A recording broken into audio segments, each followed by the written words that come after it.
একটা ডেফিনেশন এখানে দেওয়া রয়েছে। একটা সংজ্ঞাকে, একটা ডেফিনেশনকে কেন তুমি না বুঝে বারবার বারবার মুখস্থ করছো, পারছি না তাও মুখস্থ করছো, কেন এরকম করবে? তুমি আগে যে মেন বৈশিষ্ট্যগুলো রয়েছে, সেই মেন বৈশিষ্ট্যগুলোকে আগে নোট ডাউন করো। সেই বৈশিষ্ট্যগুলোকে দিয়েই তো তারপরে তুমি সংজ্ঞা রেডি করবে। বুঝে নাও, দিয়ে নিজের মতো করে লেখো, দেখবে বহুদিন মনে থাকবে, আর তোমার সংজ্ঞা মুখস্থ রাখতে অসুবিধা হবে না, সত্যিই অসুবিধা হবে না। সোডিয়াম থায়োসালফেট, যেটাকে আমরা হাইপো বলি। হাইপো মানে ভাইপো নয়, কিন্তু হাইপো মানে ভাইপো নয়। Hello dear students, welcome to Bong mystery. তোমাদের ক্লাস 9-এর আরেকটা খুবই গুরুত্ব চ্যাপ্টারের কন্টিনিউশন হবে, সেটা হচ্ছে দ্রবণ, ইংরেজিতে যেটাকে বলা হয় সলিউশন।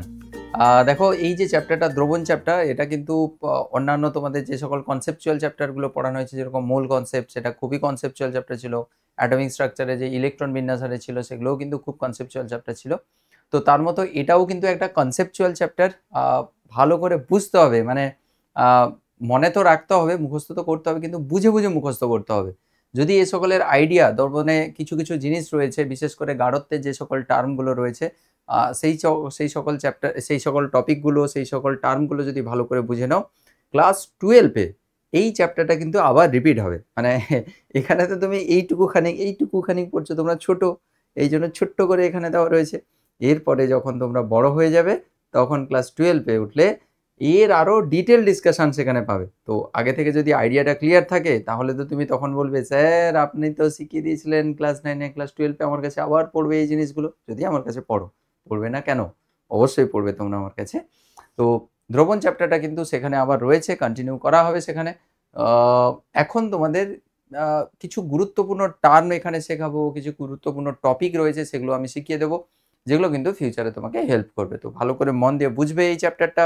বোঝার চ্যাপ্টার, বারবার কিন্তু বলছি, বোঝার চ্যাপ্টার, খুব ভালো করে কিন্তু বুঝতে হবে, ঠিক আছে?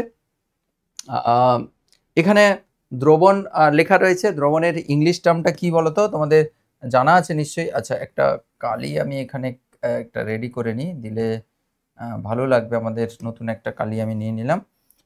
দ্রবণের ইংরেজি টার্মটা কি জানো তো? সলিউশন বলা হয়, SOLUTION, সলিউশন। সলিউশন মানে কিন্তু এই দ্রবণ, ঠিক আছে? তো দ্রবণে আমরা কি পড়ি, মানে দ্রবণ জিনিসটা কি? আচ্ছা, আমরা আগে দ্রবণ কি জিনিসটা আমরা একবার দেখে নিই। দ্রবণ তোমরা মোটামুটি তো সবাই দেখেছো। ধরো চিনি দ্রবণ, বাড়িতে বললো যে গেস্ট এসছে, বাবু একটা শরবত বানিয়ে নিয়ে এসো, শরবত, ওটা কিন্তু একটা দ্রবণ, তাই না? চিনির জলীয় দ্রবণ। তো চিনির জলীয় দ্রবণ বলছি, তাহলে ওখানে নিশ্চয়ই একের অধিক জিনিসপত্র রয়েছে। চিনির জলীয় দ্রবণ মানে চিনি রয়েছে, জল রয়েছে, তারপরে তুমি তো লেবু টেবু এটা সেটা দাও, কিন্তু মেন যে কম্পোনেন্ট সেটা কিন্তু চিনি আর জল।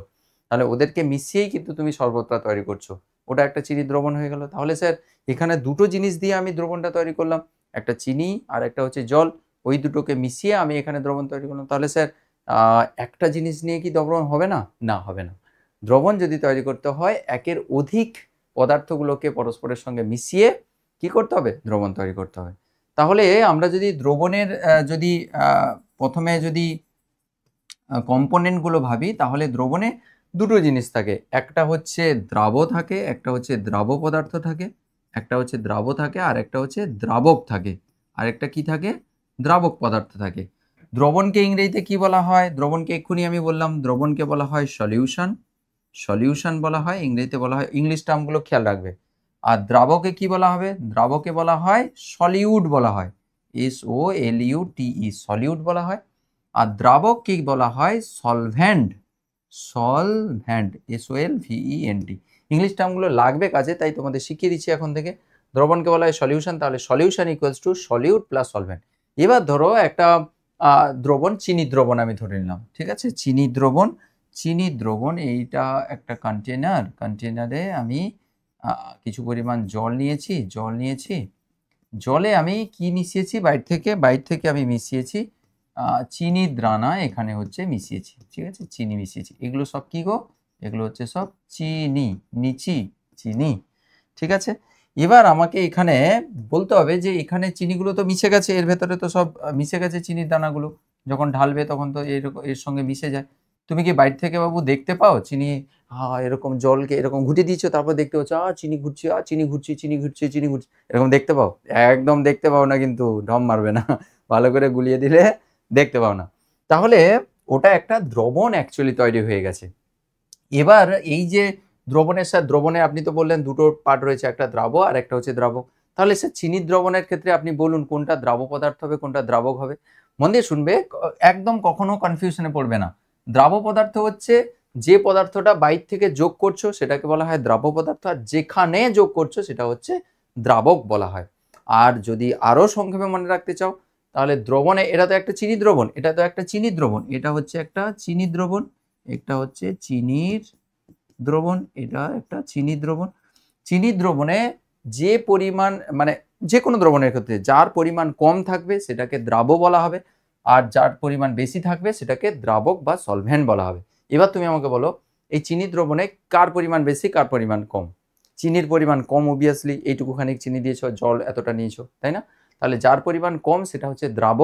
তাহলে দ্রাব্য কাকে বলা হবে? যার পরিমাণ কম থাকে। তাহলে পরিমাণ কম, পরিমাণ কম মানে যার পরিমাণ কম হবে, পরিমাণ কম। তুমি লিখে রাখবে যে যার পরিমাণ কম হবে। আর দ্রাবক হচ্ছে যার পরিমাণ বেশি হয়, যার যার পরিমাণ বেশি হয়, যার পরিমাণ বেশি হয়, ঠিক আছে, যার পরিমাণ বেশি, এটা হচ্ছে দ্রাবক। আর মিলে কি হবে? দ্রবণ বা সলিউশন। তাহলে এখানে চিনি হচ্ছে দ্রাব্য পদার্থ, তার পরিমাণ কম, আর দ্রাবক হচ্ছে এখানে জল, তার পরিমাণ বেশি। টোটাল মিলে কিন্তু দ্রবণ তৈরি হলো। বুঝতে পেরেছো ব্যাপারটা? দ্রাব্য আর দ্রাবক কাকে বলা হবে। এবার এই যে দ্রবণটা যেটা তৈরি হলো, এটা এর একটা মানে এর একটা নয়, অনেকগুলো স্পেশাল ক্রাইটেরিয়া রয়েছে। কি কি ক্রাইটেরিয়া? এটা কিন্তু মানে তুমি যে কোনো কারোর সঙ্গে যাকে তাকে যোগ করে দিয়ে তুমি কিন্তু দ্রবণ তৈরি করতে পারবে না। দ্রবণের স্পেশাল কিছু ক্রাইটেরিয়া, যেরকম এটা একটা সমসত্ব দ্রবণ হতে হবে, সমসত্ব মিশ্রণ, সমসত্ব দ্রবণ নয়, এটা একটা সমসত্ব মিশ্রণ হতে হবে। মিশ্রণ মানে কি? এক বা একাধিক পদার্থের কে যদি একসঙ্গে যদি মিশ্রিত করে দাও তাহলে সেটা মিশ্রণ তৈরি হয়। তাহলে এই যে মিশ্রণটা, যে কোনো পদার্থে, ধরো চকের গুঁড়ো আর বালিকে মিশিয়ে দিলাম, চকের গুঁড়ো জল, ওটা কি একটা দ্রবণ হয়ে যাবে? বলো তো, চকের গুঁড়ো আর জল নিয়ে নিলাম, দিয়ে মিশিয়ে দিলাম, ওটা কি দ্রবণ হয়ে যাবে? না, ওটা কিন্তু দ্রবণ হবে না। হ্যাঁ, দ্রবণ হবে না, দ্রবণ হবে কিন্তু প্রকৃত দ্রবণ হবে না। সরি, দ্রবণ হবে কিন্তু প্রকৃত দ্রবণ হবে না। তাহলে প্রকৃত দ্রবণের কি ব্যাপার স্যাপার রয়েছে? প্রকৃত দ্রবণের ক্ষেত্রে এই যেরকম চিনি দ্রবণ, এটা একটা প্রকৃত দ্রবণ। প্রকৃত দ্রবণের ক্ষেত্রে ক্রাইটেরিয়া কি? যে ওই দ্রবণটা সমসত্ব মিশ্রণ হতে হবে। ওই মিশ্রণটা দ্রবণটা নয়, ওই মিশ্রণটা সমসত্ব মিশ্রণ হতে হবে। এবার এলো একটা নতুন টার্ম, সেটা হচ্ছে সমসত্ব মিশ্রণ। কি সমসত্ব মিশ্রণ জিনিসটা কি? একটা ছোট উদাহরণ দিলে তুমি বুঝতে পারবে। এই চিনি দ্রবণের ক্ষেত্রে দেখো, সেই সকল মিশ্রণকে তুমি সমসত্ব মিশ্রণ বলতে পারবে যেখানে পুরো দ্রবণ জুড়ে, পুরো মিশ্রণ জুড়ে, দ্রবণ নয়, পুরো মিশ্রণ জুড়ে ওই মিশ্রণের ধর্ম একই রকম মেনটেন থাকবে, অর্থাৎ একই রকম থাকবে। একটা উদাহরণ দিই, অনেক কিছু বড় সড়ো কথা বলে দিলাম মনে হয়, উদাহরণ দিলে তুমি জিনিসটা আরো ভালো করে বুঝতে পেরে যাবে। চিনি দ্রবণ এতটা রয়েছে, এতটা মিশ্রণ রয়েছে, চিনি মিশ্রণ। এবার তুমি 1 চামচ চিনি নিলে, 1 চামচ ওই মিশ্রণটাকে তুললে, দিয়ে তাকে টেস্ট করলে, যতটা মিষ্টত্ব আছে, তুমি 10 চামচ নিলে, তার মিষ্টত্ব কি আলাদা হবে? স্যার একই। এই পুরো গ্লাসটা তুমি টেস্ট করলে, মিষ্টত্ব কি আলাদা হবে? ঘুটে দেওয়ার পরে, স্যার একই। কেন একই হলো? তার কারণ পুরো মিক্সার জুড়ে, পুরো মিশ্রণ জুড়ে কিন্তু ওই দ্রাব্য পদার্থটা কিন্তু ভালোভাবে মিশে গেছে। পুরো মিক্সার জুড়ে কিন্তু ওই দ্রাব্য পদার্থটা ভালো করে মিশে গেছে। সুতরাং তুমি যে জায়গায় তুমি টেস্ট করো না কেন, তার কিন্তু ধর্ম একই রকম রয়েছে, অর্থাৎ এটি একটি সমসত্ব মিশ্রণ বা হচ্ছে সমসত্ব দ্রবণ। বুঝতে পেরেছো? সমসত্ব মিশ্রণ বলা ভালো। তাহলে এটা সমসত্ব মিশ্রণ কাকে বলা হবে? সেই সকল মিশ্রণ হচ্ছে সমসত্ব মিশ্রণ যার সমস্ত অঞ্চল জুড়ে, পুরো মিশ্রণ জুড়ে ধর্ম একই রকম থাকবে। যেটা চিনির ক্ষেত্রে 1 চামচ চিনি নাও, 1 চামচ চিনির মিশ্রণ নাও, চিনি জলের মিশ্রণ নাও, কি 10 চামচ নাও, মিষ্টত্ব কিন্তু একই, সুতরাং ধর্ম অপরিবর্তিত রয়েছে সমস্ত অঞ্চল জুড়ে। ঠিক আছে? তাহলে এই চিনির মিশ্রণ, চিনি আর জলের এই যে মিশ্রণ, এটা একটা সমসত্ব মিশ্রণ, এবং যে দ্রবণটা তৈরি করে সেটা হচ্ছে সমসত্ব দ্রবণ তৈরি করছে। হ্যাঁ, তো এরপরে আমরা ব্যাপারটা বুঝতে পেরে গেছো, দ্রবণের ব্যাপারটা বুঝতে পেরেছো। এরপরে আমরা আস্তে আস্তে করে মেন জায়গায় আমরা ঢুকবো। ঠিক আছে? এতক্ষণ কিন্তু আমরা একেবারে মেন জায়গায় ঢুকিনি বাবু, একদম বেসিক জিনিসটা তোমাদের ক্লিয়ার করালাম, এরপরে আমরা মেন জায়গাটায় আসছি। ঠিক আছে? আচ্ছা, প্রথমে কি বলেছে? প্রকৃত দ্রবণ বা ট্রু সলিউশন। আচ্ছা, দ্রবণে যে সকল পদার্থগুলো দ্রবীভূত হচ্ছে, যেটাকে আমরা দ্রাব্য পদার্থ বলছি, আরেকটা স্লাইড নিয়ে আমি জিনিসটা আরো ভালো করে বুঝিয়ে দিই। এই যে দ্রবণের প্রকারভেদ আমরা যদি করতে চাই, দ্রবণের প্রকারভেদ, দ্রবণ কোন পেনে লিখবো, এই পেনে লিখি, হ্যাঁ, দ্রবণের প্রকারভেদ একটু বাড়াতে হবে, দেখি, হ্যাঁ ঠিক আছে। দ্রবণের আমি প্রকারভেদ করতে চাইছি, এটা হচ্ছে একটা দ্রবণ লিখে দিলাম। দ্রবণকে, আচ্ছা দ্রবণে কি থাকে, দ্রাবক থাকে আর দ্রাবক থাকবে। মেন কোন পদার্থটা দ্রবীভূত হচ্ছে গিয়ে, দ্রাব্য পদার্থ যেটার পরিমাণ কম, ধরো চিনি দ্রবণে চিনিটা গিয়ে মিশছে, তাহলে যে পদার্থটা মেশাচ্ছ যেটাকে বলা হচ্ছে দ্রাব্য পদার্থ যার পরিমাণ কম, তার কোণার সাইজ কেমন, তার কোণার সাইজ বড় না ছোট না মাঝারি, কিরকম সাইজ, তার বেসিসে আমরা দ্রবণকে কিন্তু তিনটে ক্যাটাগরিতে ভাগ করতে পারি, তিনটে ক্যাটাগরিতে ভাগ করতে পারি। একটা প্রথম কি, সেটা হচ্ছে প্রকৃত দ্রবণ, একটা কি প্রকৃত দ্রবণ, ইংরেজিতে একে কি বলবো, ট্রু সলিউশন বলবো, ট্রু সলিউশন, দ্রবণ মূর্ধন্য হয় প্রবাবলি, হ্যাঁ, দ্রবণ, প্রকৃত দ্রবণ বা ইংরেজিতে কি বলবো, ট্রু সলিউশন, প্রকৃত দ্রবণ। আর এর ক্ষেত্রে কিন্তু প্রকৃত দ্রবণের ক্ষেত্রে আমি কি বললাম, দ্রাবের কণার প্রকৃতির উপরে বেস করে, কিসের বেসিসে আমি ভাগ করছি, দ্রাবের কণার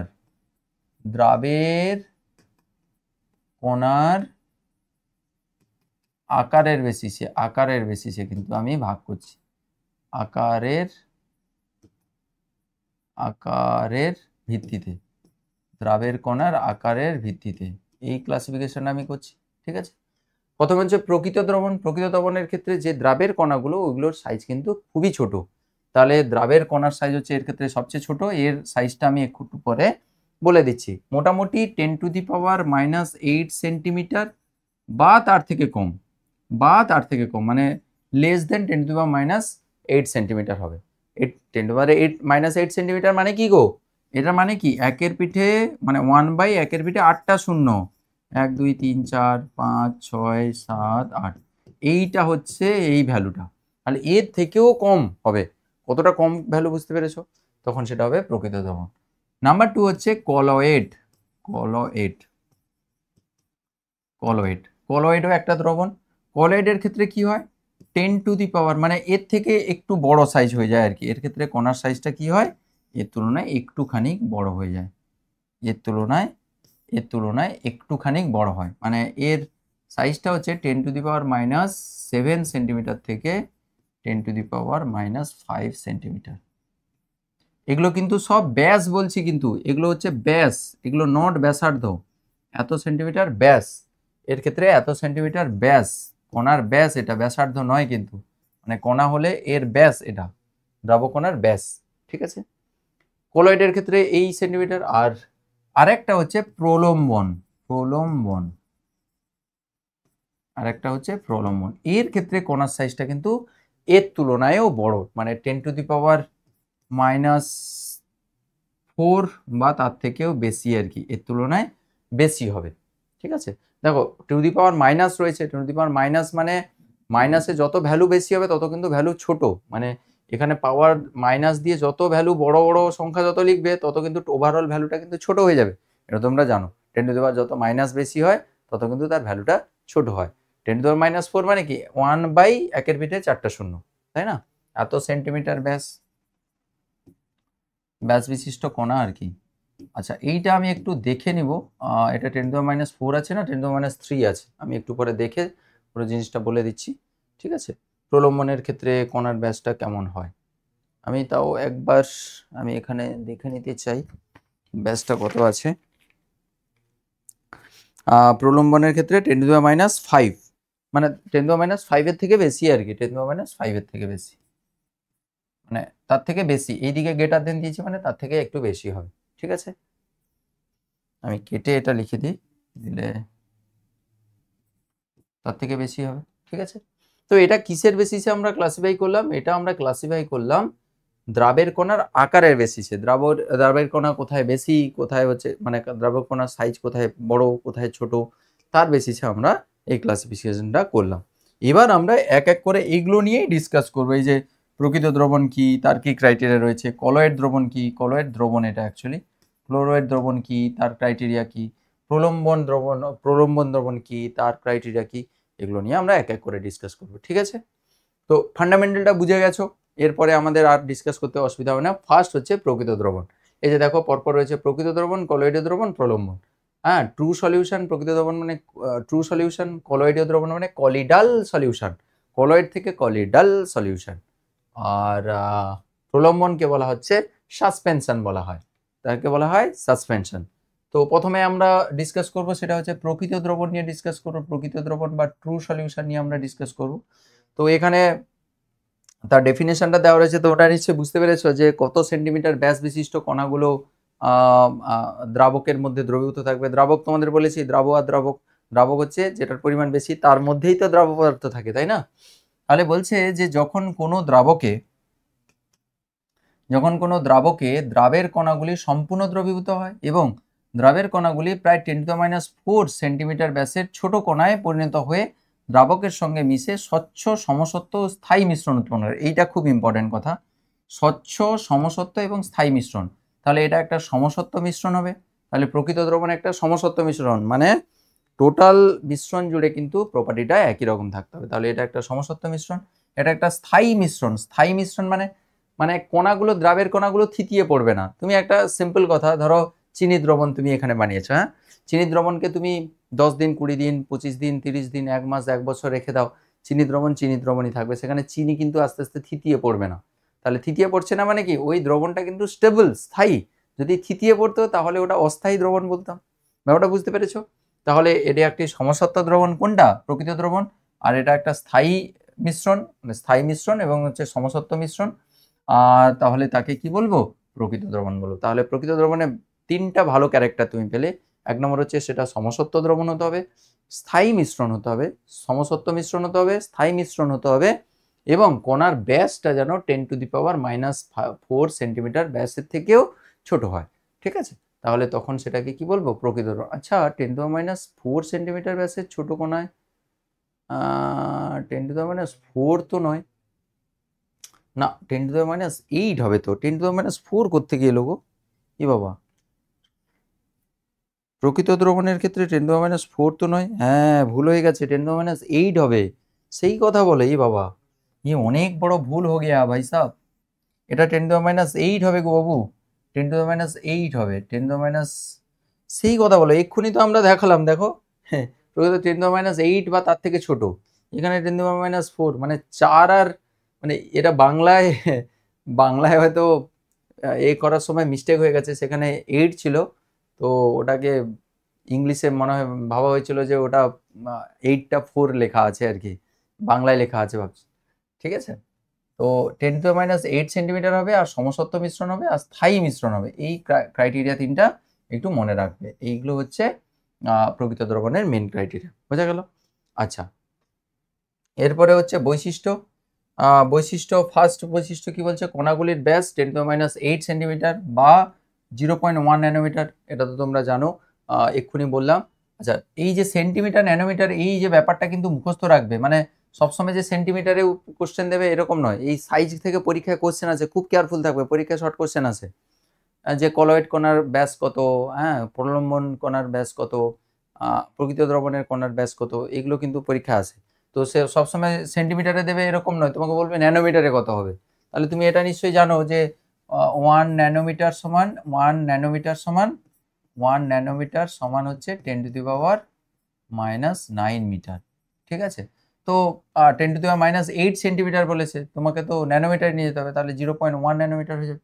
এটা নিশ্চয়ই বুঝতে পেরেছো কিভাবে করা হলো। এটারও একটা সিম্পল, তোমাদের যখন ইউনিট কনভার্সন করা হয়েছে, ইউনিট কনভার্সনটা মানে ওই যে 1 একক থেকে আর 1 এককে যে ট্রান্সফার, সেখানে এই সকল জিনিসগুলো শেখানো হয়েছে। ঠিক আছে, তো তুমি চাইলে এটা করে নিতে পারো। ঠিক আছে, আচ্ছা, তাহলে 10⁻⁸ সেন্টিমিটার।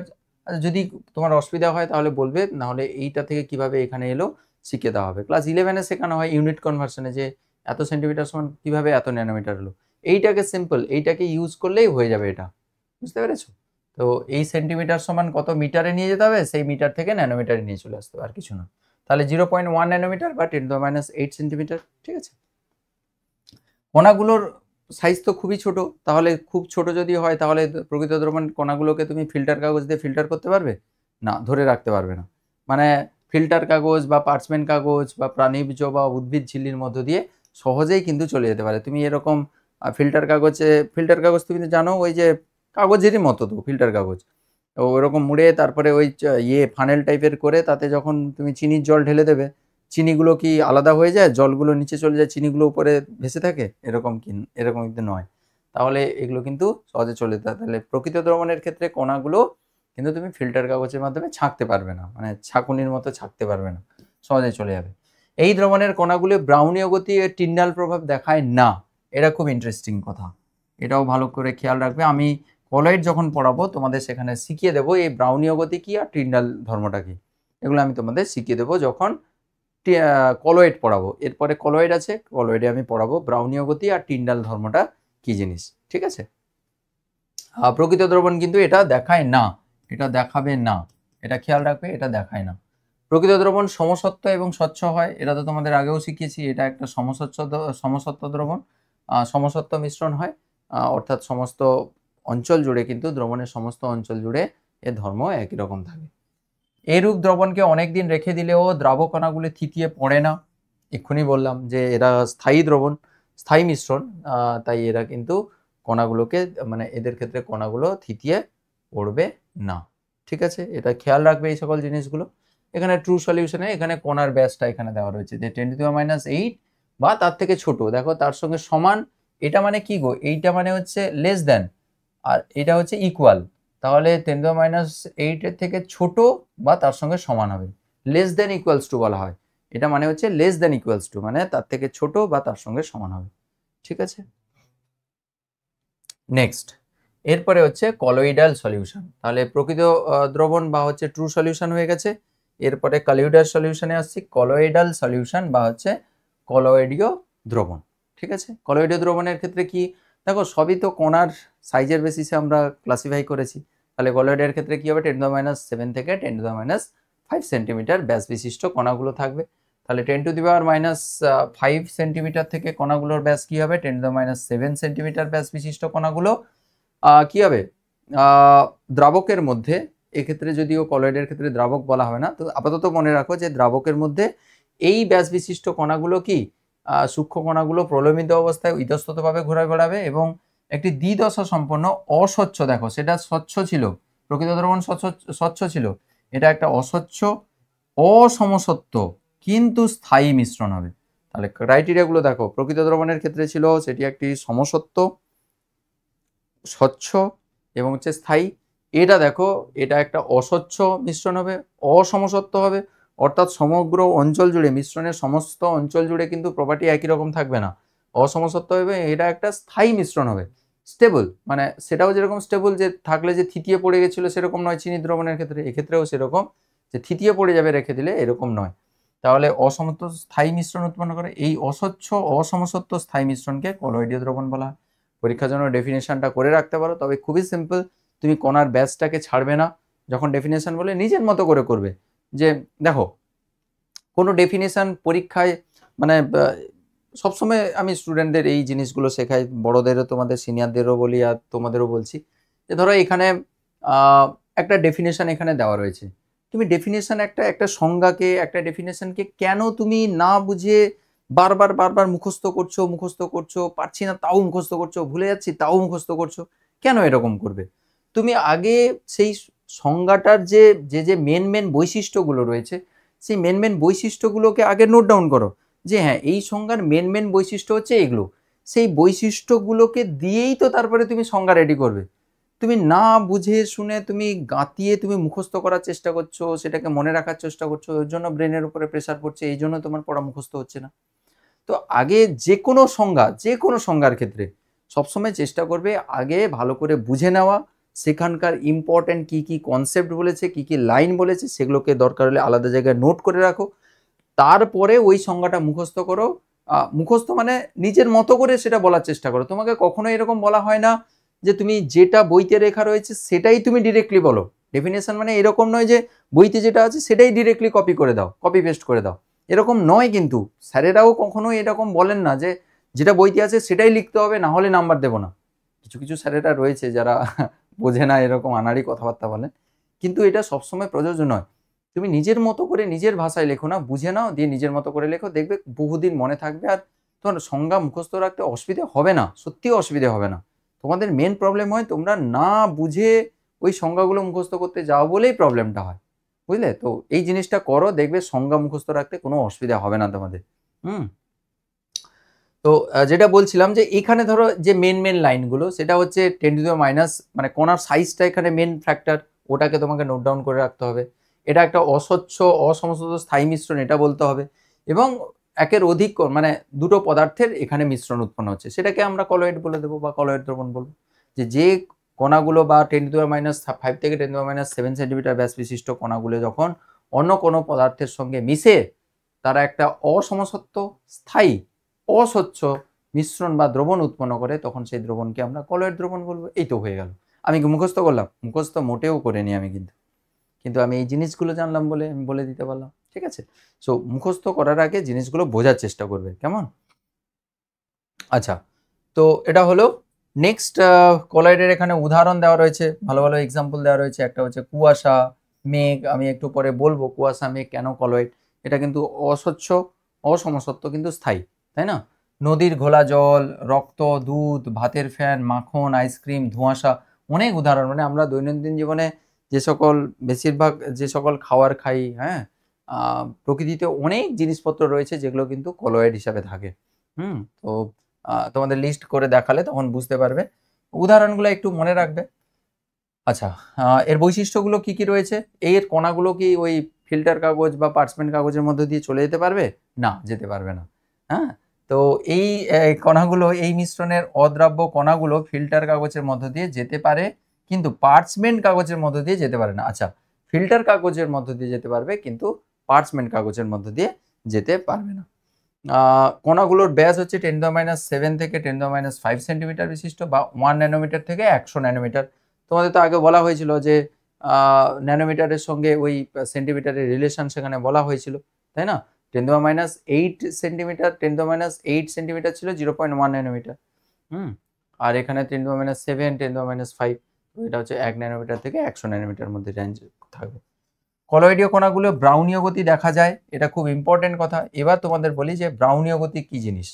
ব্রাউনীয় গতি কিছু নয়, দেখো যখন মধুকে যখন জলে ফেলে দেওয়া হয়, তোমরা কখনো খেয়াল করবে মধুর একটা ড্রপ নিয়ে তুমি জলে ফেলে দেবে, পরিষ্কার জলে ফেলে দেবে, কাঁচের গ্লাসে ফেলে দেবে, দেখবে ওই মধুর কণাটা ইতস্ততভাবে এই রকমের ছটফট করবে, ঠিক আছে? তো এরকমভাবে ছোট ছোট করবে আর কি। এই যে ঘটনাটা, এটাকে বলা হয় ব্রাউনীয় মোশন। তাহলে এই যে মধুর কণা বা হচ্ছে মধুর একটা ড্রপকে যদি ফেলে দাও, এই কণা যে ইতস্ততভাবে ছোটাছুটি করছে, এটা হচ্ছে অ্যাকচুয়ালি ব্রাউনীয় মোশন বা হচ্ছে ব্রাউনীয় গতি। এবার এখান থেকে প্রথমে শুরু হয়েছিল আর কি ব্রাউনীয় গতি। তো সবসময়ের জন্য এরকম না যে মধুর কণাগুলো ছোটাছুটি করলে তাকে ব্রাউনীয় গতি বলা হবে।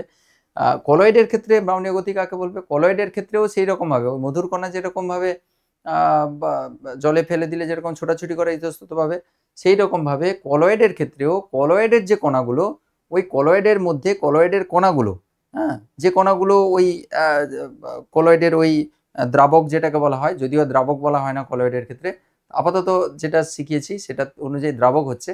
তাহলে কলয়েডের কণাগুলো ওই যেখানে মেশাচ্ছ সেইখানে মিশে যখন দ্রাবকের কণাগুলো মানে যে কলয়েডের কণাগুলো ওগুলো যখন ইতস্ততভাবে ছোটাছুটি করবে মধুর কণার মতো, তখন বলবো যে কলয়েডের মধ্যে ব্রাউনীয় গতির সৃষ্টি হয়েছে। অর্থাৎ ব্রাউনীয় গতি কলয়েডের ক্ষেত্রে বলবো যে দ্রাবের কণাগুলো যেরকম ছোটাছুটি করে সেই রকমভাবে, মানে মধুর কণাগুলো যেরকম ছোটাছুটি করে, কলয়েডের মধ্যে কলয়েডের কণাগুলোর ইতস্ততভাবে ছোটাছুটি বা বিচরণকে বলা হবে ব্রাউনীয় মোশন। কলয়েডের মধ্যে কলয়েডের কণাগুলোর ইতস্ততভাবে ছোটাছুটি বা ছোটাছুটি করা বা ইতস্ততভাবে বিচরণ করাকে বলা হচ্ছে কলয়েডের ব্রাউনীয় গতি, ঠিক আছে? তো এখানে কলয়েডের ক্ষেত্রে কণার সাইজটা এখানে দেওয়া রয়েছে, দেখো কলয়েডের ক্ষেত্রে 10⁻7 থেকে 10⁻5 সেন্টিমিটার ব্যাস বিশিষ্ট, ঠিক আছে? আচ্ছা, এরপরে রয়েছে এখানে নোট দিয়ে ক্রিস্টালয়েড। ক্রিস্টালয়েড কি জিনিস? ক্রিস্টালয়েড হচ্ছে দ্রবণের মধ্যে যে সকল পদার্থ উদ্ভিজ্জ বা প্রাণীজ ঝিল্লি বা পার্চমেন্ট কাগজের মধ্যে দিয়ে সহজে ব্যাপিত হতে পারে এবং দ্রবণ থেকে সহজে কেলাসিত হয়, সেই সকল পদার্থকে ক্রিস্টালয়েড পদার্থ বলে। ক্রিস্টালয়েড পদার্থ কি জিনিস? অ্যাকচুয়ালি এই যে পার্চমেন্ট কাগজ বা হচ্ছে উদ্ভিজ্জ প্রাণীজ ঝিল্লি, এই সকল কাগজ যে পার্চমেন্ট কাগজ বা হচ্ছে উদ্ভিজ্জ বা প্রাণীজ ঝিল্লির মধ্য দিয়ে যে সকল পদার্থ কি করতে পারে, সহজে ব্যাপিত হয়ে যেতে পারে, এই সকল পদার্থগুলো যদি এই পার্চমেন্ট কাগজ বা হচ্ছে প্রাণীজ বা উদ্ভিজ্জ ঝিল্লির মধ্য দিয়ে ভেদ করে যদি চলে যেতে যদি পারে, তখন সেই সকল পদার্থটা কি বলবো, ক্রিস্টালয়েড জাতীয় পদার্থ বলা হবে। ঠিক আছে, এবং তারা সহজে কিন্তু কেলাসিত হতে পারে। কেলাসের ব্যাপারটা আমরা পরের দিকে ডিসকাস করছি, যে কেলাসন কি, কেলাস কি, এই সকল জিনিসগুলো আমরা পরে ডিসকাস করব। ঠিক আছে, তাহলে যে সকল, মোট কথা হচ্ছে যে সকল পদার্থ উদ্ভিজ্জ ঝিল্লি, প্রাণীজ ঝিল্লি বা পার্চমেন্ট কাগজের মধ্য দিয়ে সহজে চলে যেতে পারে, তাদেরকে বলা হচ্ছে ক্রিস্টালয়েড জাতীয় পদার্থ। আর যারা যেতে পারে না, যারা ওই সকল ঝিল্লি ভেদ করে যেতে পারে না, তাদেরকে বলা হয় কলয়েড। তাহলে যারা চলে যায় তাদেরকে বলা হয় ক্রিস্টালয়েড, যারা যেতে পারে না তাদেরকে বলা হয় কলয়েড। ঠিক আছে, আচ্ছা, লাস্ট যেটা ছিল সেটা হচ্ছে প্রলম্বন বা সাসপেনশন বলা হয়, কোর্স সাসপেনশন আর কি। প্রলম্বন যেটাকে বলা হয়, প্রলম্বনের ক্ষেত্রে কি হবে বাবু, প্রলম্বনের ক্ষেত্রে কণার সাইজ আরো বড় হয়ে যাচ্ছে। তাহলে প্রকৃত দ্রবণের ক্ষেত্রে কণার সাইজ সবচেয়ে ছোট ছিল, আর কলয়েড দ্রবণের ক্ষেত্রে কণার সাইজ একটু বড় হয়েছিল। প্রলম্বনের ক্ষেত্রে কণার সাইজ আরো বড় হয়ে গেল। আমি কি বলেছিলাম, 10⁻⁵ এর থেকেও বড় হবে, তাই না? তো তাহলে এর ক্ষেত্রে তুমি সংজ্ঞা নিজের মতো করে বানিয়ে নিতে পারো। তবে হ্যাঁ, একটা জিনিস খেয়াল করতে হবে, সেখানে ছিল কণার সাইজ, একটা মেন সংজ্ঞা দিতে হলে কণার সাইজ লাগে, আর কি কি লাগে গো, কণার সাইজ লাগে একটা ফ্যাক্টর, 2 নম্বর হচ্ছে স্থায়ী না অস্থায়ী তোমাকে জানতে হবে, স্বচ্ছ না অস্বচ্ছ, আর সমসত্ব না অসমসত্ব। তাহলে এখানে দেখে নাও এদের কণার সাইজ কি হয়, 10⁻⁵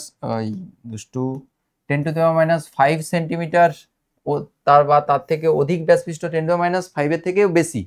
হ্যাঁ, 10⁻⁵ এর থেকে বেশি মানে কি, 10⁻⁴, 10⁻�3, এগুলো তো সব বড় সংখ্যা, তাই না? 10⁻⁵ সেন্টিমিটার থেকে অধিক ব্যাস বিশিষ্ট হবে। আর কি হবে, অস্বচ্ছ মিশ্রণ হবে, অস্বচ্ছ, অসমসত্ব আর অস্থায়ী। এই যে দেখো অস্থায়ী, এটা কিন্তু অস্থায়ী মিশ্রণ। তাহলে এটা কিন্তু অসমসত্ব হবে, অস্বচ্ছ হবে এবং অস্থায়ী মিশ্রণ উৎপন্ন করবে। এবং মিশ্রণ থেকে দ্রাবের কণাগুলো সাধারণত ফিল্টার কাগজ বা পার্চমেন্ট কাগজের মধ্য দিয়ে যেতে পারে না। তাহলে এক্ষেত্রেও কণাগুলো কিন্তু ফিল্টার কাগজ বা পার্চমেন্ট কাগজের মধ্য দিয়ে যেতে পারে না, তখন ওই অস্বচ্ছ, অসমসত্ব, অস্থায়ী মিশ্রণকে প্রলম্বন বলে। তাহলে ব্যাপারটা বুঝতে পেরেছো? কলয়েডের ক্ষেত্রে কিন্তু অস্বচ্ছ ছিল, অসমসত্ব ছিল, কিন্তু স্থায়ী ছিল। এর ক্ষেত্রে কিন্তু অস্বচ্ছ, অসমসত্ব, কিন্তু অস্থায়ী মিশ্রণ, অর্থাৎ যে দ্রাবের কণাগুলো ওগুলো কিন্তু থিতিয়ে পড়বে। এক্ষেত্রে একটা প্রকৃষ্ট উদাহরণ দিই, প্রলম্বনের একটা প্রকৃষ্ট উদাহরণ হচ্ছে খাল বিলের যে জল। তুমি দেখবে বৃষ্টির পরে বিলের যে জল, খাল বিল নয়, বিলের যে জল, বৃষ্টির পরে ঘোলাটে মতো হয়ে যায়, বিলের জলগুলো ঘোলাটে হয়ে যায়।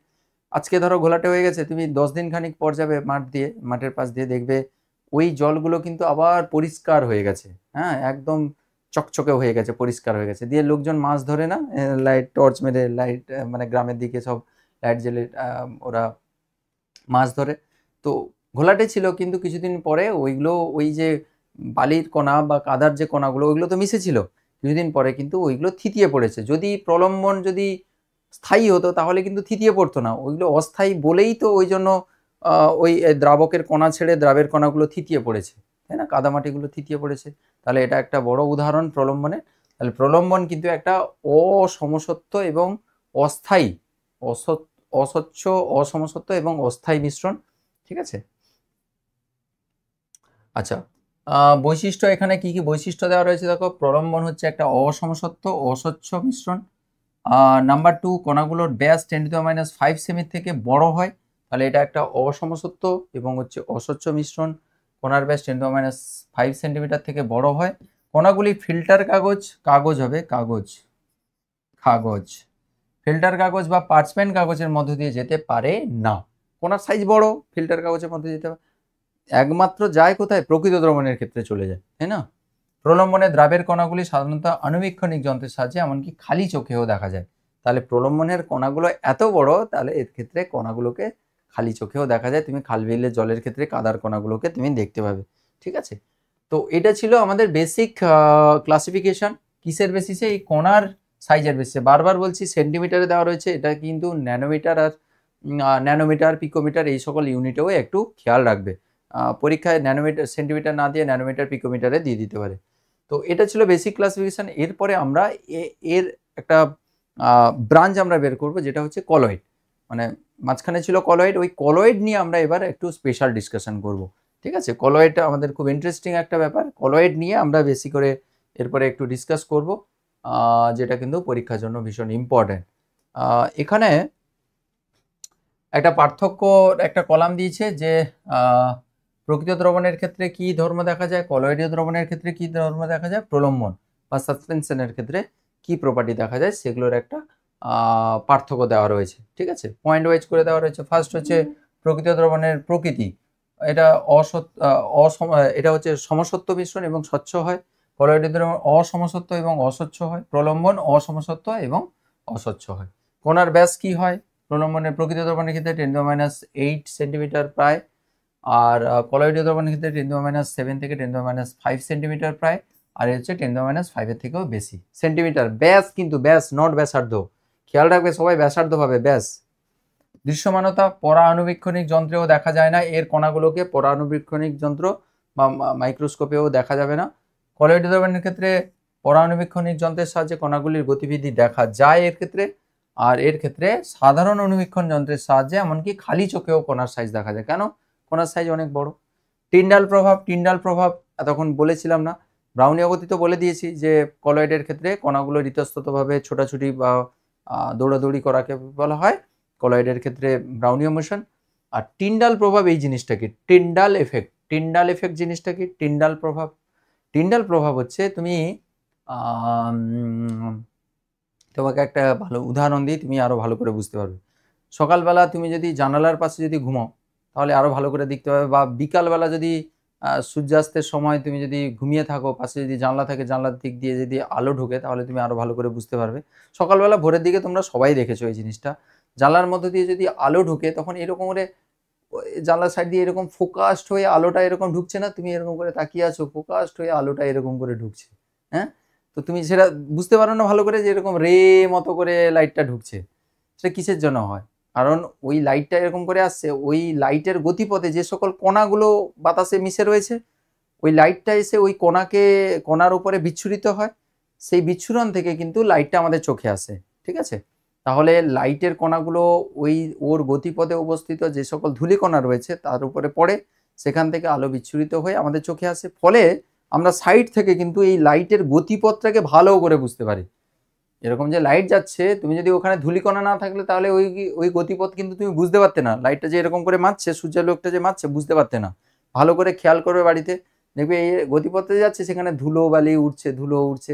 কেন হচ্ছে? ওই লাইটটা যে যাচ্ছে ওই গতিপথে অবস্থিত যে সকল ধূলিকণা রয়েছে, ওই লাইটটা ওখান থেকে রিফ্লেক্ট করছে, ওই ধূলিকণা থেকে রিফ্লেক্ট করে আমরা দেখতে পাচ্ছি, এবং সাইড থেকে ওই রশ্মির গতিপথটাকে আমরা অবজার্ভ করতে পারি। এই ঘটনাটাকে বলা হচ্ছে টিন্ডাল এফেক্ট বা হচ্ছে টিন্ডাল প্রভাব। তো কলয়েডের ক্ষেত্রে কিন্তু টিন্ডাল প্রভাব স্পষ্টভাবে বোঝা যায়। তুমি একটা প্রকৃত দ্রবণ নেবে, ধরো একটা চিনি দ্রবণ নিয়েছো, একটা কন্টেনারে, বড় কন্টেনারে একটা চিনি দ্রবণ নিয়েছো, এখানে একটা চিনি দ্রবণ নিয়েছো, এখানে একটা তুমি চিনি দ্রবণ ধরো সাপোজ নিয়েছো, এদিকে একটু সরিয়ে দিই, হ্যাঁ, এখানে একটা চিনি দ্রবণ নিয়েছো কন্টেনারে, আর একটা কলয়েডের দ্রবণ নিয়েছো। কলয়েডের দ্রবণ ধরো গোল্ড সল, সিলভার সল, এগুলো সব নিয়েছো।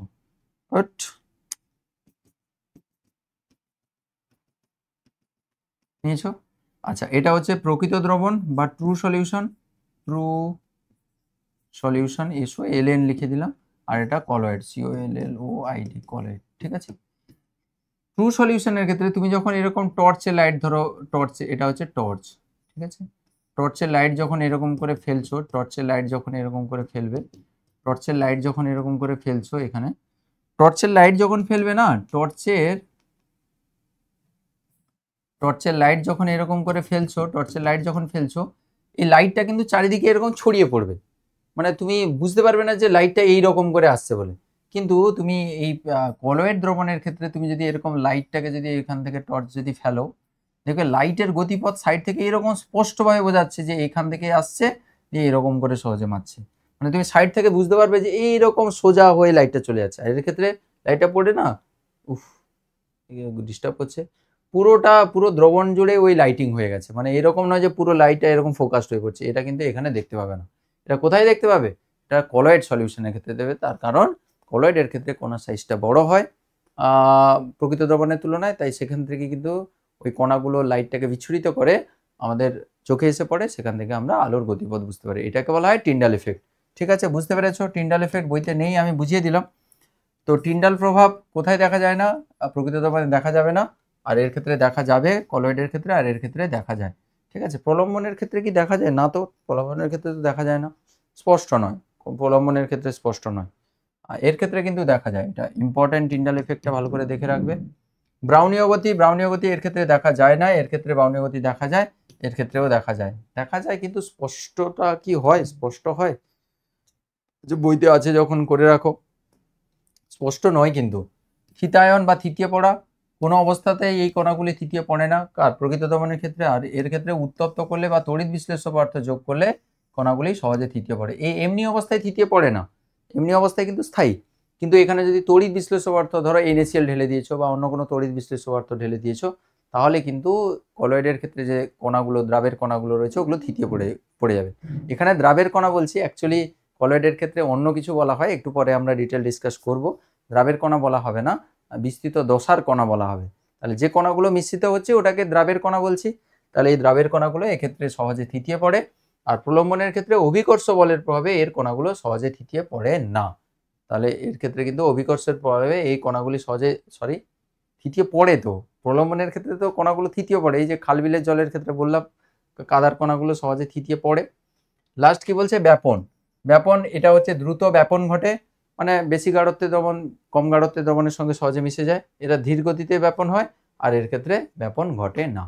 তাহলে এই পার্থক্যটা কিন্তু খুব ভালো করে পরীক্ষার জন্য করে রাখতে হবে, এখান থেকে শর্ট কোশ্চেন আসতে পারে। আর টিন্ডাল এফেক্ট, ব্রাউনীয় মোশন, এগুলো তো সব বুঝিয়ে দিলাম। ঠিক আছে, তো এরপরে আমরা একটা হাইপো সলিউশন দেখব, তারপরে এগুলো দেখে তারপরে কলয়েড সম্বন্ধে ডিসকাস করবো, তাই তো? হ্যাঁ, কলয়েড সম্বন্ধে এরপরে আমাদের ডিসকাশন রয়েছে, কিন্তু তার আগে আর ছোট ছোট দুটো টপিক রয়েছে, সেগুলো শেষ করে আমরা কলয়েড নিয়ে বিস্তারিত আলোচনা করব। ঠিক আছে, আচ্ছা, সোডিয়াম থায়োসালফেট, যেটাকে আমরা হাইপো বলি। হাইপো মানে ভাইপো নয় কিন্তু, হাইপো, হাইপো মানে ভাইপো নয়। সোডিয়াম থায়োসালফেটকে আমরা হাইপো বলি। হাইপো মনে রাখবে, হাইপো মানে সোডিয়াম থায়োসালফেট, এর সংকেত কি? Na2H2O3। Na2, হাইপো মানে হচ্ছে সোডিয়াম থায়োসালফেট, Na2H2O3, এটাকে বলা হয় হাইপো বা হচ্ছে সোডিয়াম থায়োসালফেট। সোডিয়াম থায়োসালফেটকে বলা হয় হাইপো। বলছে সোডিয়াম থায়োসালফেট থেকে সালফারের সল্ট কিভাবে প্রস্তুত করবে? সালফারের সল একটা কলয়েডীয় মিশ্রণ বা কলয়েডীয় দ্রবণ, কলয়েড দ্রবণ আর কি। এই সালফার সল বা কলয়েড দ্রবণটা কিভাবে সোডিয়াম থায়োসালফেটকে ইউজ করে তুমি বানাবে? তো এখানে একটা সিম্পল রিয়াকশন দেওয়া রয়েছে, এই রিয়াকশনের মাধ্যমে করা হয়, তোমরা বইতে দেখতে পাবে। বলছে সোডিয়াম থায়োসালফেটের একটা জলীয় দ্রবণ নেওয়া হবে, তাতে ড্রপ ওয়াইজ করে HCl ফোটা ফোটা ফোটা করে মেশানো হবে। মেশানোর ফলে কি হবে? ধীরে ধীরে ধীরে ধীরে সালফারের কণাগুলো উৎপন্ন হবে। সালফারের কণাগুলো পরস্পরের সঙ্গে যুক্ত হয়ে কলয়েড কণার আকার প্রাপ্ত হবে। ওই কলয়েড কণাগুলো কলয়েড দ্রবণ তৈরি করছে। এই যে সালফার অধক্ষেপ হচ্ছে, এই রকম আরো মানে অধক্ষেপ পড়ছে, থিতিয়ে পড়ছে। তাহলে এই সালফারের কণাগুলো পরস্পরের সঙ্গে যুক্ত হয়ে ওরা হচ্ছে কলয়েড কণার আকার প্রাপ্ত হয়, ফলে কলয়েডের মিশ্রণ উৎপন্ন হয়। খুব ইম্পর্টেন্ট নয়, তবে একটু রিয়াকশনটা দেখে রাখবে যে সোডিয়াম থায়োসালফেট প্লাস HCl মেশানোর পরে NaCl, ওয়াটার, সালফার ডাইঅক্সাইড আর হচ্ছে সালফারের অধক্ষেপ পড়ছে। এই সালফারের কণাগুলো পরস্পরের সঙ্গে, সালফারের কণাগুলো কিন্তু ইনিশিয়ালি অনেক ছোট ছোট থাকে, কলয়েড কণার আকারপ্রাপ্ত হয় না, ওরা পরস্পরের সঙ্গে যুক্ত হয়ে কলয়েড কণার আকারপ্রাপ্ত হয়ে যায়, তখন সালফারের সল উৎপন্ন হয়। বুঝতে পেরেছো? আর সালফারের সল এইভাবে তৈরি করা হয়। আচ্ছা, এখানে কি নোট দেওয়া রয়েছে? কলয়েড দ্রবণের মধ্য দিয়ে আলোক রশ্মি পাঠালে প্রলম্বিত কণাগুলো ওই রশ্মিকে বিচ্ছুরিত করে। এই যে এক্ষুনি বলেছিলাম যে কলয়েডের ক্ষেত্রে কিন্তু আলোক রশ্মি যদি পাঠাও, তাহলে ওই কণাগুলো থেকে আলোক রশ্মি বিচ্ছুরিত হয়, ফলে আলোক রশ্মির গতিপথ আমরা পাশ থেকে দেখতে পাই। এটাকে টিন্ডাল এফেক্ট বলা হয়। আমি এক্ষুনি এটাই তো বললাম যে পাশ থেকে আলোক রশ্মির গতিপথ দেখাকে বলা হচ্ছে টিন্ডাল এফেক্ট। এটা কে দেখাবে? টিন্ডাল এফেক্টটা কলয়েডীয় দ্রবণ দেখাবে। আর প্রলম্বনের ক্ষেত্রে কিছু কিছু ক্ষেত্রে দেখা যায়, তো বইতে আছে যখন করে রাখো, ওর ক্ষেত্রেও দেখা যাবে। ঠিক আছে, এরপরে ছোট ছোট দু একটা জিনিস দেওয়া রয়েছে, একটু দেখে নাও। বলছে জলের মধ্যে ক্ষুদ্র আয়ন এবং হচ্ছে অণু এবং বৃহৎ অণু কিভাবে দ্রবীভূত হয়? জলের মধ্যে ক্ষুদ্র কণাকে তুমি, ক্ষুদ্র অণুকে তুমি মিশ্রিত করতে চাইছো, মাঝারি অণু মিশ্রিত করতে চাইছো, বড় অণু মিশ্রিত করতে চাইছো, কিভাবে মিশ্রিত হবে। প্রথমে এক এক করে দেখব, বিভিন্ন টাইপের পদার্থগুলো দেখব, যাদের মধ্যে তড়িৎ যোজী ধর্ম রয়েছে, অর্থাৎ যারা তড়িৎ বিশ্লেষ্য পদার্থ, যেগুলো হচ্ছে আয়নীয় যৌগ। আয়নীয় যৌগগুলো যারা আয়ন তৈরি করে তারা কিভাবে দ্রবীভূত হয়। সমযোজী যৌগ যেগুলো, সমযোজী যৌগ কারা, যারা হচ্ছে সমযোজী বন্ধন করে। তোমাদের পরের দিকে ক্লাস 10-এ তোমরা এই জিনিসগুলো পড়বে। তাহলে তড়িৎযোজী যৌগগুলো বা আয়নীয় যৌগগুলো কিভাবে দ্রবীভূত হয় জলের মধ্যে, সমযোজী যৌগগুলো কিভাবে দ্রবীভূত হয়, আর বড় বড় যে কণাগুলো প্রোটিন, স্টার্চ, এগুলো কিভাবে দ্রবীভূত হয় তার সম্বন্ধে এখানে বলা রয়েছে। ফার্স্ট হচ্ছে আয়নীয় পদার্থের দ্রবীভবন প্রক্রিয়া। কিভাবে আয়নীয় পদার্থ জলের মধ্যে দ্রবীভূত হয়। দেখো, আয়নীয় পদার্থ কিন্তু কেলাসাকার ফর্মে থাকে, যেরকম NaCl এর ক্ষেত্রে। NaCl এর ক্ষেত্রে NaCl কিভাবে থাকে জানো? NaCl, সোডিয়াম ক্লোরাইড, তার এরকম কেলাসাকার ফর্মে থাকে। ওটা তো কঠিন পদার্থ। একটা ধরো Na+ এখানে আছে, তারপরে এখানে Cl-, তারপরে আবার Na+, তারপরে Cl-, তারপরে Na+, NaCl-, Na+, এইরকম করে পরপর পরপর করে কিন্তু সুন্দর একটা অ্যারেঞ্জমেন্ট করে তারা থাকে। Na+, Cl-, Na+, Cl-, এরকম করে তারা থাকে। ঠিক আছে, এবার ধরো তুমি যদি ধরে নাও এটা হচ্ছে Na+, এটা হচ্ছে এটা হচ্ছে Na+, এটা হচ্ছে Cl-, ঠিক আছে। যখন এই NaCl এর কেলাসটাকে তুমি যখন জলে ঢালবে, জলের সঙ্গে মিশাচ্ছ, জলে মেশালে কি হবে, জলের অণুগুলো কি হবে, এদেরকে দেখো, এই যখন কেলাসের মধ্যে ছিল তখন কিন্তু এই ক্যাটায়ন এবং অ্যানায়ন পরস্পরকে আকর্ষণ করছিল। পরস্পরকে আকর্ষণ করে কিন্তু ওরা আঁটোসাঁটো ভাবে কেলাসের মধ্যে ছিল। কেলাস মানে কি, কঠিন পদার্থ, যেটা যেখানে হচ্ছে ওই ক্যাটায়ন এবং অ্যানায়নগুলো সুনির্দিষ্ট বিন্যাসে বিন্যস্ত রয়েছে। তাহলে এই ক্যাটায়ন এবং অ্যানায়নগুলো পরস্পর যেহেতু অপোজিট চার্জে রয়েছে, একটা প্লাস একটা মাইনাসে রয়েছে, তাই পরস্পরকে স্থির তড়িৎ আকর্ষণ বল, যেটাকে আমরা কুলম্বীয় আকর্ষণ বল বলি। প্লাস মাইনাসের মধ্যে যে আকর্ষণ বল, ওটাকে কুলম্বীয় আকর্ষণ বল বলা হয় বা স্থির তড়িৎ আকর্ষণ বল বলা হয়। তাহলে স্থির তড়িৎ আকর্ষণ বলের মাধ্যমে এখানে কিন্তু পরস্পর ক্যাটায়ন এবং অ্যানায়নগুলো পরস্পরের সঙ্গে আঁটোসাঁটোভাবে আবদ্ধ রয়েছে, যে কেলাস তৈরি করেছে। এবার কেলাসকে যখন জলে ফেলছো, ধরো NaCl, এইটুকু লবণের কেলাসকে নিয়ে জলে ফেলছো, তাহলে একটু ঘুরে দিলে গুলে যায়। কেন গুলে যায় সেটার কথা এখানে বলা হচ্ছে, যে এরকম প্লাস মাইনাস প্লাস এরকম করে রয়েছে। জলে যখন এটাকে ফেলা হবে, এটাকে ফেলা হবে, তখন কি হয়, জলের অণুগুলো এই প্লাসকে এবং এই মাইনাসকে ওরা টানতে শুরু করে। জলের অণু দুটো পার্ট রয়েছে, একটা মাইনাস পার্ট হচ্ছে অক্সিজেন হচ্ছে মাইনাস পার্ট, আর হাইড্রোজেন হচ্ছে প্লাস পার্ট। তোমরা পরে ক্লাস 11-এ উঠলে পড়বে যে এটা ডেল্টা প্লাস, এটা ডেল্টা মাইনাস, এটা ডেল্টা প্লাস, মানে আংশিক ঋণাত্মক আংশিক ধনাত্মক। প্লাস মাইনাস অ্যাকচুয়ালি বলা হয় না, তো তোমরা ক্লাস 11-এ উঠলে পড়বে। তো অক্সিজেনের হচ্ছে মাইনাস পার্ট আর হাইড্রোজেন হচ্ছে ধনাত্মক পার্ট। তাহলে এই যে ঋণাত্মক পার্ট, এর ধনাত্মক পার্টকে আকর্ষণ করবে, আর এর যে ধনাত্মক পার্ট জলের, এই ঋণাত্মক পার্টকে আকর্ষণ করবে। তাহলে এদের মধ্যে নিজেদের মধ্যে যে আকর্ষণ ছিল, সেই আকর্ষণটা ধীরে ধীরে দুর্বল করতে শুরু করবে। কেন দুর্বল হবে? কারণ জল তো এদেরকে আলাদা আলাদাভাবে টানছে। তাহলে যখনই ফেলে দেওয়া হচ্ছে, এদের মধ্যে আকর্ষণ থাকে ঠিকই নিজেদের মধ্যে, কিন্তু জলও কিন্তু এতটা আকর্ষণ করতে থাকে, তাহলে এই বন্ধন ক্রমশ দুর্বল হতে থাকে। ফলে Na+, Cl- বা অন্যান্য পজিটিভ বা নেগেটিভ চার্জযুক্ত কণাগুলো ধীরে ধীরে আলগা হতে শুরু করে, ফলে তারা জলে দ্রবীভূত হয়ে যায়। ঠিক আছে, তো এই রকম করে এই যে প্লাস চার্জটা এই মাইনাস চার্জের চতুর্দিকে ঘিরে থাকে, আর এই যে মাইনাস চার্জের কণাটা ওটা আলাদা হয়ে জলের H+, মানে এই যে H সেকশন দ্বারা ও হচ্ছে ঘিরে থাকে। মোট কথা হচ্ছে এদেরকে আকর্ষণ করার জন্য প্লাস চার্জ এর মাইনাস পার্ট দ্বারা, এর মাইনাস চার্জ এর প্লাস পার্ট দ্বারা এরকম ঘিরে যায়। এই যে ঘটনাটাকে বলা হয় দ্রাবকায়ন বলা হয় বা সলভেশন বলা হয়। ক্লাস 11-এ উঠলে তোমাদের সমস্ত কিছু ডিটেলে শিখিয়ে দেবো। আমি জানি না তোমরা এই জিনিসগুলো নিতে পারছো কিনা বা নিতে পারবে কিনা। যদি তোমরা নিতে পারো, বুঝতে পারো, তাহলে আমি আরো ডিটেলে বলে দিতাম। কিন্তু ক্লাস 11-এ এগুলো সব শেখানো হয়। তোমরা এখন তো ছোট, ক্লাস 9-এ পড়ো, তোমাদের মতো করে আমি তোমাদের এটা বলে দিলাম। ঠিক আছে, তো মোট কথা হচ্ছে এখানে জলের অণু দুটো পার্ট রয়েছে, ওই দুটো পার্ট এই যে প্লাস মাইনাসকে পরস্পরকে আকর্ষণ করতে থাকে, এর মাইনাস পার্ট তার প্লাসকে, এর প্লাস পার্ট তার মাইনাসকে আকর্ষণ করে, ফলে ওদের নিজেদের মধ্যে যে বন্ধন রয়েছে ওদেরকে আলাদা করে এরা দ্রবীভূত হয়। এটাকে বলা হয় সলভেশন। সলভেশন এসছে থেকে, দ্রাবকায়ন এসছে দ্রাবক থেকে, দ্রাবকের সঙ্গে মিশে যাচ্ছে দ্রাবের কণাগুলো, ওই জন্য সলভেশন বলা হচ্ছে, দ্রাবকায়ন বলা হচ্ছে। বুঝতে পেরেছো? তো এই জিনিসটাই এখানে ভাষায় বলেছে, তোমরা নিজেরা রিডিং মেরে নেবে। হ্যাঁ, যে আয়নীয় যৌগ কঠিন অবস্থায় থাকে, কঠিন অবস্থায় আয়নীয় যৌগগুলির মধ্যে ক্যাটায়ন এবং অ্যানায়নগুলি পরস্পরকে দৃঢ়ভাবে স্থির তড়িৎ আকর্ষণ বলের মাধ্যমে ধরে থাকে, যেটা বললাম, নিজেদের মধ্যে স্থির তড়িৎ আকর্ষণ বলের মাধ্যমে ধরে থাকে। আয়নীয় পদার্থগুলিকে যখন জলে যোগ করা হয় তখন কি হয়, ক্যাটায়ন এবং অ্যানায়নগুলি জলের অণু দ্বারা আকর্ষিত হয়ে কঠিন ছেড়ে বেরিয়ে আসে। এরা যখন এদেরকে টানবে তখন এরা এখান থেকে ছেড়ে বেরিয়ে চলে আসবে এবং জলের অণুসমূহ দ্বারা বেষ্টিত হয়ে পড়ে। এই প্রক্রিয়াকে আয়নসমূহের দ্রাবণ প্রক্রিয়া বা সলভেশন, দ্রাবক আয়ন বলা হয়। অ্যাকচুয়ালি দ্রাবণ প্রক্রিয়া নয়, দ্রাবক আয়ন বলা হয়। ঠিক আছে, দ্রাবক আয়ন বা সলভেশন প্রসেস বলা হয়। ঠিক আছে, এইভাবে। আচ্ছা, এটা হলো তড়িৎযোজী বা হচ্ছে আয়নীয় যৌগগুলো কিভাবে জলে দ্রবীভূত হয় সেটা বলা রয়েছে। নেক্সট হচ্ছে অতড়িৎ বিশ্লেষ্য পদার্থ, যারা প্লাস মাইনাস হিসেবে থাকে না, যাদের ক্ষেত্রে ক্যাটায়ন অ্যানায়ন তৈরি হয় না, তারা কিভাবে জলে দ্রবীভূত হয়, তাদের ক্ষেত্রে আয়ন তৈরি হয় না, প্লাস মাইনাস তৈরি হয় না, তারা কিভাবে, মুখ্যত হচ্ছে সমযোজী পদার্থ। সমযোজী পদার্থ, সমযোজী যৌগ কি জিনিস ক্লাস 10-এ উঠলে তোমরা শিখে যাবে এই জিনিসটা। সমযোজী যৌগ আপাতত জেনে রাখো, সেখানে কিন্তু প্লাস মাইনাস হবে না, ক্যাটায়ন অ্যানায়ন তৈরি হয় না। তাহলে সেই সকল সমযোজী পদার্থ তারা কিভাবে দ্রবীভূত হয় সেটা কি করে বোঝাবে। তাহলে এদের ক্ষেত্রে কিন্তু যেহেতু ক্যাটায়ন অ্যানায়ন তৈরি হয় না, তাই এরা কিন্তু জলে অন্যভাবে দ্রবীভূত হয়। যেরকম একটা উদাহরণ দিই, গ্লুকোজ। গ্লুকোজ হচ্ছে C6H12O6, এটা হচ্ছে গ্লুকোজ, এটা হচ্ছে গ্লুকোজ, গ্লুকোজ, গ্লুকোজের ক্ষেত্রে কি হয়, এই রকম বন্ধনগুলো থাকে, এই OH বন্ধন অনেকগুলো থাকে।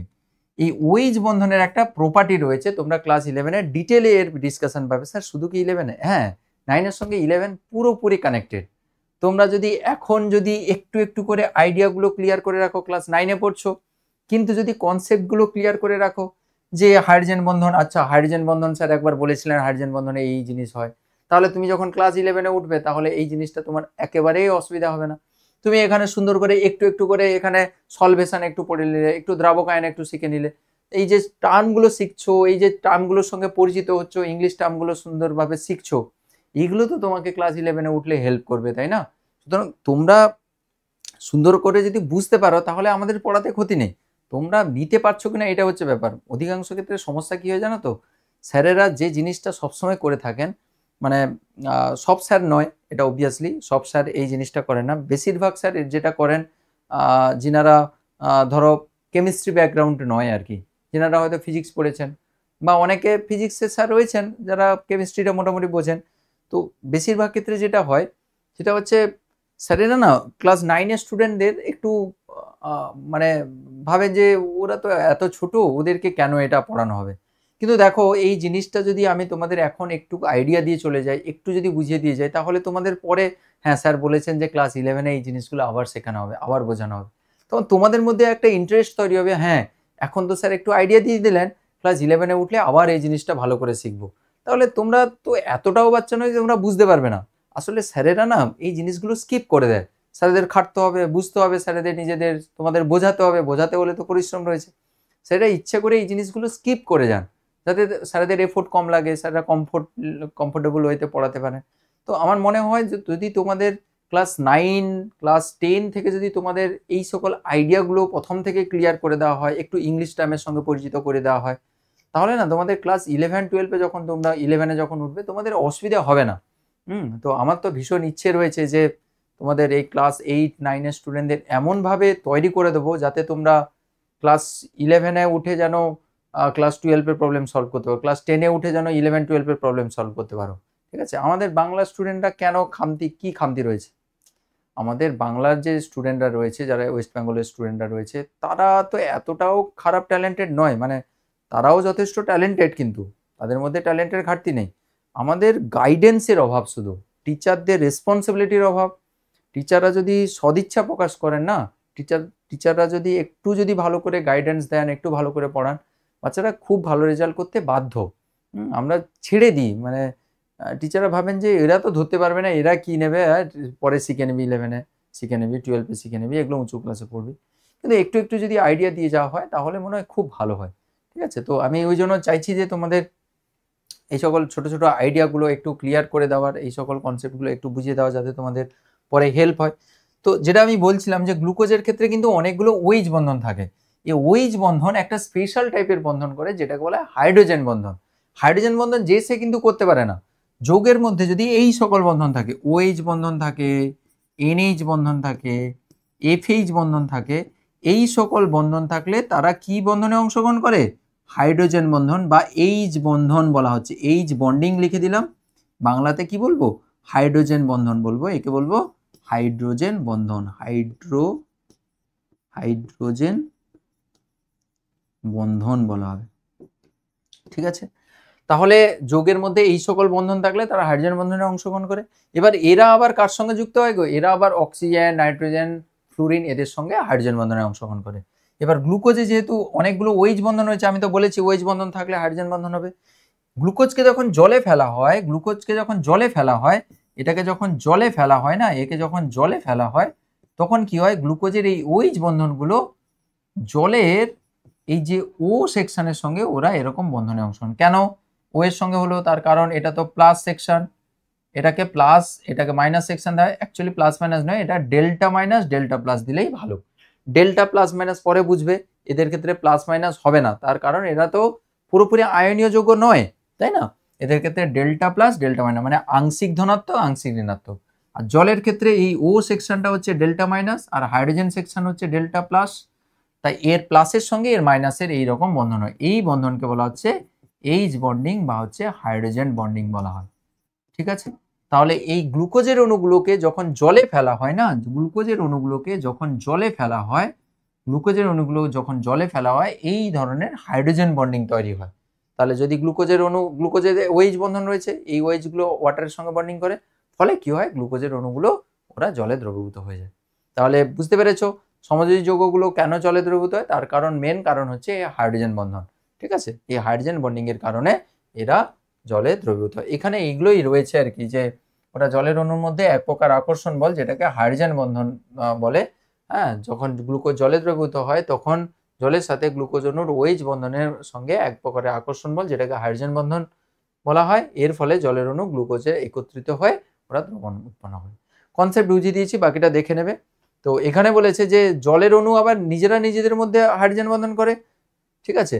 তো নিজেরা নিজেদের মধ্যে বন্ধন, আর জল যখন গ্লুকোজের সঙ্গে বন্ধন করে, জল আর গ্লুকোজের বন্ধনটা বেশি স্ট্রং, ওই জন্য জলের মধ্যে যে হাইড্রোজেন বন্ধন সেটার তুলনায় গ্লুকোজের আর জলের মধ্যে যে হাইড্রোজেন বন্ধন স্ট্রং হওয়ার জন্য, ওই জন্য কিন্তু জলের অণুগুলো তারা নিজেরা বিচ্ছিন্ন হয়ে এদের সঙ্গে বন্ধন গঠনে অংশগ্রহণ করে, ফলে গ্লুকোজের অণুগুলো জলে দ্রবীভূত হয়।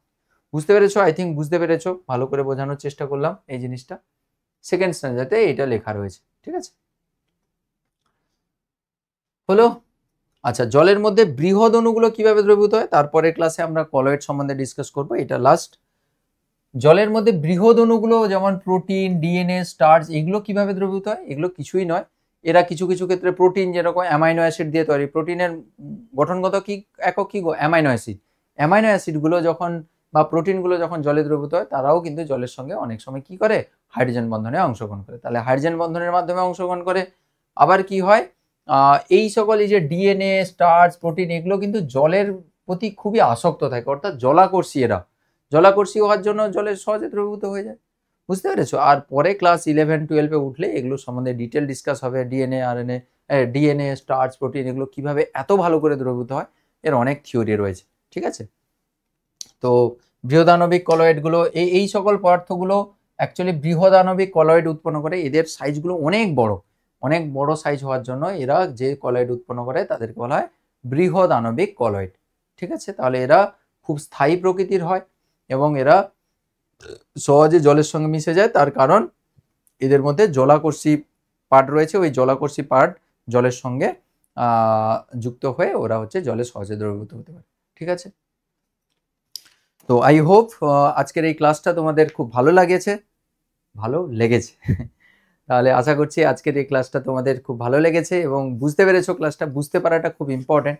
হ্যাঁ, কনসেপ্ট যদি বুঝতে পারো তাহলেই তোমাদের পড়তে ভালো লাগবে, মজা লাগবে। টিউশনে হয়তো সবাই পড়ছো, আমি জানি না তোমরা টিউশনের পড়াগুলো কতটা কি বুঝতে পারছো, তবে আমার দিক থেকে আমি বেস্ট ওয়েতে ট্রাই করছি যাতে তোমাদের আরও জিনিসগুলো সুন্দরভাবে ধরাতে পারি, হ্যাঁ, বোঝাতে পারি। আর পরের দিকে আমরা মডেলারে কিছু নিয়ে আসবো, এখন তো সবে শুরু হয়েছে। পরের দিকে আমরা মডেলারে কিছু নিয়ে এসে তোমাদের এই জিনিসগুলো দেখাবো, যাতে তোমরা ভিজুয়ালাইজ করতে পারো কি হচ্ছে মলিকুলের মধ্যে। তো আস্তে আস্তে করে ইমপ্রুভ করব। তো পরের ক্লাসে আবার দেখা হবে। ভালো করে মন দিয়ে পড়াশুনো করো আর বইটা একটু ভালো করে পড়ে নেবে। এই জিনিসগুলো বইতে রয়েছে, দেখে নেবে, দেখবে সুন্দর করে বুঝতে পারবে, ঠিক আছে। আর যদি কিছু অসুবিধা হয় টিউশন স্যারের হেল্পও নিতে পারো। স্যারকে জিজ্ঞাসা করতে পারো, স্যার এটা কি ওটা কি একটু বলে দিন। হ্যাঁ, আমার কথা বলবে না, আমার কাছে পড়েছো বলে তুমি তোমার মতো করে তুমি জিজ্ঞাসা করবে, স্যারের কাছে আরও ডাউটগুলো ক্লিয়ার করে নিলে ব্যাস হয়ে গেল, সুন্দর করে রেডি থাকবে। ঠিক আছে, ওকে ঠিক আছে বাবু, থ্যাংক ইউ। পরের ক্লাসে আবার তোমাদের সঙ্গে দেখা হচ্ছে। টাটা।